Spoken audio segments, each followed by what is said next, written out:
This year, some 90% of entrants got stronger, but far from all of them were in fact entered in this category, which is great reassuring news. We love to know that getting stronger is a direct benefit of doing this challenge, regardless of the category that you're in. As always, people who entered in the category had very different strength goals and they experienced very different benefits. For example, getting stronger in certain muscle groups can dramatically improve someone's posture, which can take away pain and help them to sleep better. That in turn means that they can wake up with more energy and able to give more to their work and family. As you can imagine, that's big life-changing stuff. But the strengthening exercises to reap those benefits don't necessarily involve lifting huge weights. So as we announce these results, I'll give you some insights to some of the common strength exercises you all know, like press-ups for instance, but know that often there's a whole wad of other exercises that these people do, individualized for their condition and goals. But that can be a bit hard to explain in the time we have. So without further ado, the male finalists are: the winner was trained by Micah Lindsay Brown, and his name is Peter Crawford. Peter told us, "I battled with an inflammatory condition and injury for 7 years, which is how the excess weight slowly built up. I had considered the 20-week challenge in the past, but I was injured in the lead up. I am stoked with the results so far, but not finished yet. Most important for me is that I am exercising with no injuries, and I've developed new habits and knowledge that will help me for a lifetime." His trainer told us that Peter has made dramatic progress in every aspect tested. Changes in lifestyle were the foundation, where his strength, body composition and cardio fitness all rapidly improved. Peter told us that he went from doing 16 press-ups with lots of groaning to 36, from doing 10 single leg squats to doing 41, and from doing 18 assisted chin-ups to 60. In his summary to us, he said he had massive strength increases, no injury concerns, and fantastic improvements in his cardiovascular fitness, and he lost over 19 kilograms in body fat. He told us he feels amazing out with the kids, hardly ever puffing, and keeping up with them now. Huge congratulations, Peter Crawford.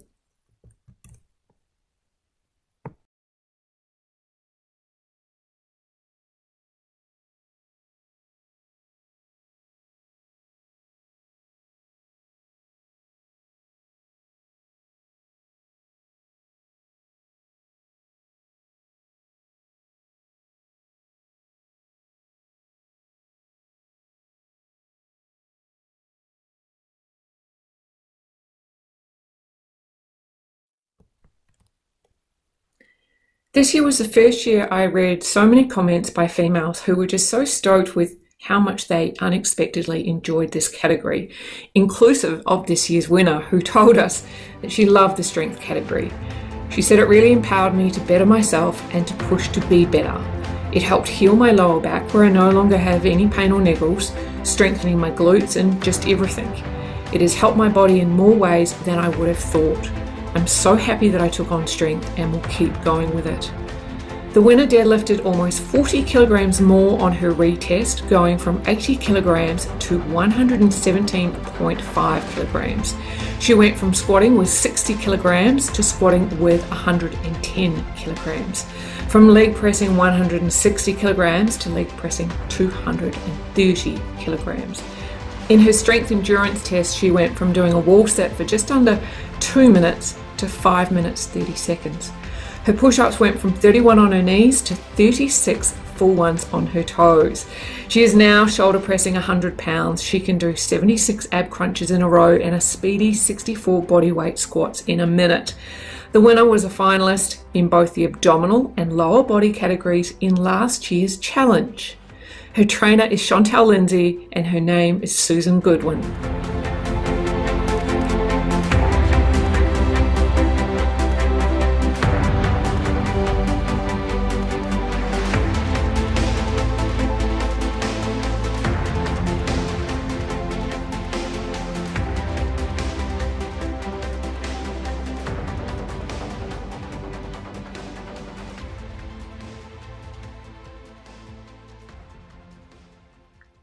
The flexibility category is for entrants who maybe wanted to be able to touch their toes or be able to easily tie up their shoelaces, to do up their bra or improve their tennis serve, to gain relief from the pain of tight muscles or reduce the risk of injury.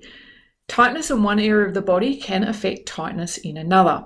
Accordingly, when judging this category, we're looking for tests performed in both the upper and lower body and the differences from the left side to the right side of the body, and obviously the improvements in those tests.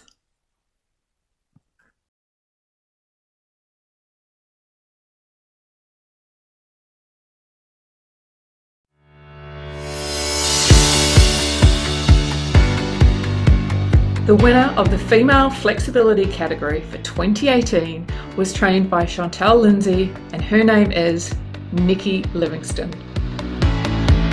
Nikki told us, "Flexibility is hard to measure for results like this. My flexibility has improved immeasurably. I don't get back pain anymore, I can do up my bra with ease. Even lifting my foot up to put my undies and trousers on is easier. At karate the other night, someone commented how flexible I was through the hips. I've never had flexibility through the hips. There are loads of things I can do now that I couldn't before, that I didn't think to measure at the start. My poses in yoga are much easier and stronger. My kick in karate flies out much better and with much more strength and control. I can hold yoga poses for much longer." Unfortunately, you just can't show these in measurements or pictures, but I totally feel my goals were achieved in this area and I'm not stopping. "Not bad for a 46-year-old, she exclaimed. I will keep getting more flexible and stronger." And the winner of the male category was trained by Rachel Dive, and his name is Rob McGee. Rob wrote in his report, "I started the challenge with lower back pain, feeling stiff and inflexible. Through the challenge, the back pain has disappeared and I have a much greater range of movement. I also worked with my PT Rachel on activating my glutes more and did a number of exercises to do this. And as a result, I've seen the tension I normally get in my calf muscles and Achilles when running disappear and my running form improve greatly." This year I asked entrants to write a speech that could be read out about them if they were to win.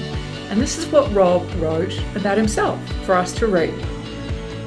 He knew that what had worked for 40 years wasn't going to work for the next 40 years, so was prepared to try something new before it was too late.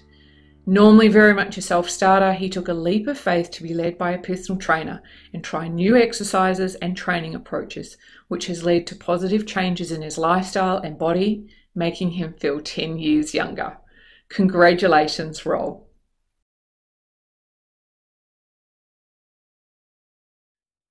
The abdominal category takes into account changes in abdominal strength, body fat levels, waist size, overall muscle mass, and where relevant, pelvic floor and postural issues.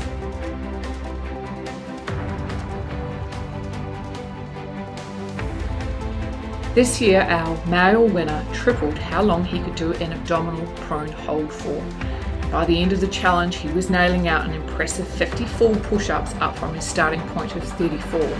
His waist measurement dropped by 14 centimetres, his body fat by almost 10%, and his metabolic age by 18 years. He's already won the cardiovascular category. His name is Andrew Gardner and his trainer is Chantal Lindsay. Chantal told us, "Andrew has again had a stellar 20 weeks. This time I am proud of the way he has made changes to be more maintainable. Andrew has now learnt to put his exercise into his daily life. This challenge got him back to where he was after winning last year's and way better. He is always a pleasure to be around and a popular, friendly, helpful team member."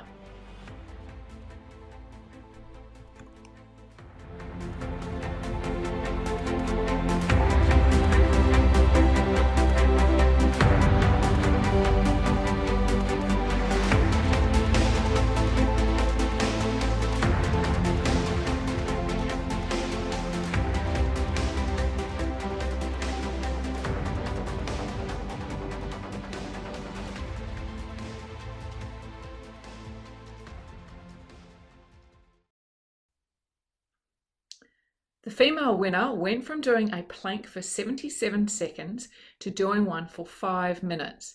from not being able to do one sit-up to being able to do 22, from doing 18 push-ups to 41, and from doing 48 crunches to doing a whopping 98. Her body fat dropped from 27% to 21%, and her waist measurement went down 12 centimeters. She did the 3 team challenges and the 3 solo challenges, and you're about to find out why in her situation this was even more spectacular.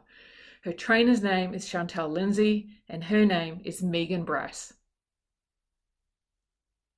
Due to injury and illness, Megan moved out of the cardiovascular category and into the abs category, and told us in her report, "I started out the challenge with clear goals and expectations, which changed dramatically with injury and illness. This knocked me down initially, but it didn't take long for me to get back up and literally give the challenge my all. I did all that my body and mind was capable of to pull together some pretty outstanding results, and a transformation of not only my physical but mental state emerged. I've now used what I've learned and put together a health-based Facebook page to help others." Her trainer said, "Megan's challenge has been a delightful success to watch. Her journey from not being able to do something she loves to managing to get back to running 10 kilometers, along with all the other very empowering things she has discovered about herself, has been awesome. Megan's journey has been one of self-discovery and confidence building. Congratulations, Megan."